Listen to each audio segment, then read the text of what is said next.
We're here at the brook where Gideon chose his army in the book of Judges, and we're going to illustrate how the correct way was the Lord had him choose the soldiers that were going to be part of his army.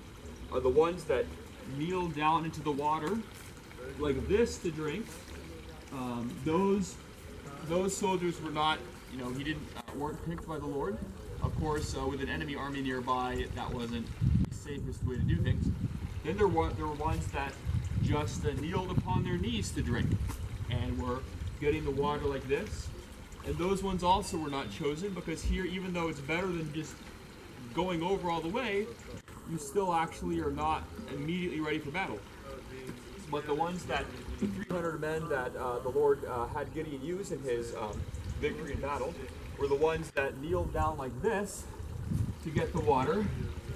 And you can see it's harder to get much water that way, but they didn't kneel down. They just kind of bent down and scooped up the water and were able to drink in that way. And those were the 300 men that God used. And of course, the victory was of the Lord. But we can see that God used the men that were the most considerate and were the ones that were the most watchful in the situation for the battle. And of course, in the Christian life, we also should be watchful at all times and never let our guard down against our spiritual foes.